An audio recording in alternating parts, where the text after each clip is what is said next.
네, 올해 수능은 사상 처음으로 코로나19의 유행 속에서 치러지게 되는데요. 새롭게 추가된 부정행위 내용부터 수험생들이 유의해야 할 사항들까지 자세히 짚어보겠습니다. 최희영 기자 자리했습니다. 자, 최 기자, 코로나 속의 수능이라 더 신경 써야 할 것들이 많습니다. 긴장도 많이 될 것 같은데 어떤 것들이 있을까요? 네, 올해는 이 방역 관리를 위해 새로운 준수사항이 추가됐고요. 또 필요한 경우 수험생이 직접 조치해야 하는 사항까지 늘어서 관련 내용을 명확히 숙지해야 합니다. 내일 시험 당일에는 오전 6시 30분부터 시험장 출입이 가능하고요. 8시 10분까지는 지정된 시험실에 입실을 해야 합니다. 그런데 이번 수능에서는 모든 수험생을 대상으로 체온을 측정해야 하다 보니까 평소보다 조금 여유를 가지고 이제 시험장에 가는 게 필요할 것 같습니다. 네. 또 이제 오염이나 분실 등의 우려가 있어서 여분의 마스크를 챙기면 좀 좋을 것 같은데요.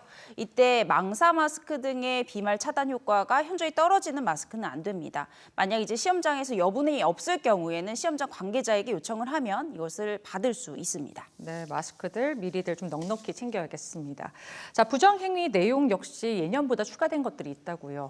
네, 그렇습니다. 올해는 이제 수험생들이 시험 때 마스크를 쓰게 되잖아요. 그렇다 네. 보니까 이제 신분 확인 절차가 더욱 철저하게 이루어집니다.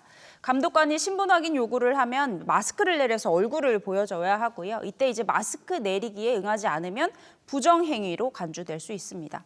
또 책상 칸막이가 설치가 되니까 그곳에 뭔가를 적어두거나 하는 일이 없어야 합니다.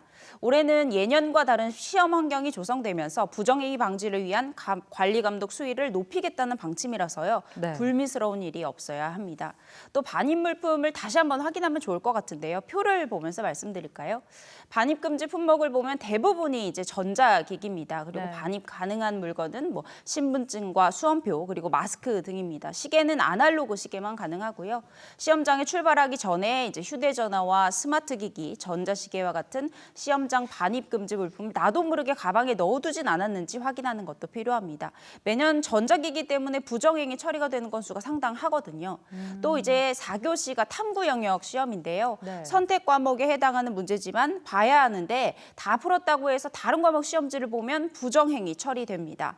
지난해 수능에서 부정행위로 적발된 250여 명 수험생 가운데 42%가 탐구 영역 응시 방법 위반자였을 만큼 흔히 일어나는 일이어서 주의가 필요합니다. 네, 부정행위자의 42%가 이 유형에 속했다고 하니까 상당히 좀 각별히 주의를 해야 되겠네요. 네. 네, 수능 후에 면접이나 이제 논술 같은 각 대학별 고사들이 또 남아 있는데 이 대학별 고사를 치르기 위해서 주의해야 될 사항도 남았죠. 네, 맞습니다. 이제 학생들이 좀 우려하는 게 수능날 학생들이 많이 몰리다 보니까 오히려 수능 당일에 감염되는 게 아니냐 이런 걱정들을 하는데요. 오늘 이제 교육부 브리핑에서 관련 질문이 나왔고요. 박백범 차관이 답변했습니다. 듣고 가시죠. 이런 일이 안 생기기를 바라는 거고요. 그래서 여러 가지 그 감염병 예방 조치를 환기라든지 손소독제라든지 가림막이라든지 거리 띄우기라든지 이런 거를 거리두기라든지 이런 걸 하고 있는 거고요. 만약에 그런 경우에도 확진자가 생겼다고 한다면 일반 원칙에 따라서 똑같이 적용할 수밖에 없습니다.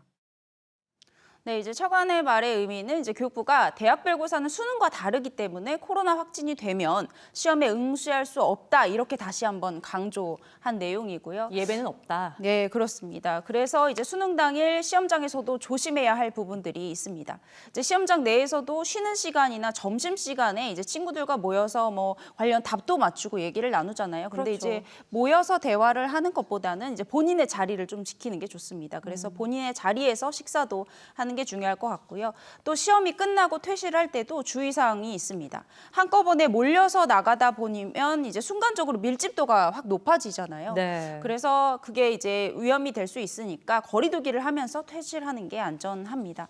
또 이제 대학별 고사를 보기 위해 학생들이 전국적으로 이동을 하다 보니까 감염에 노출이 될 수도 있고요. 또 본인도 모르게 전파자가 될 수도 있습니다. 대학별 고사에 응시하는 수험생들은 각별하게 건강관리와 방역수칙을 준수하는 게 중요합니다. 네, 올해는 수험생들 정말 힘든 시기 속에서 열심히 준비했잖아요. 오늘 유의사항들 좀 꼼꼼하게 그렇게 살펴봐서 잘 지켜주셨으면 좋겠습니다. 예, 오늘 말씀 잘 들었습니다.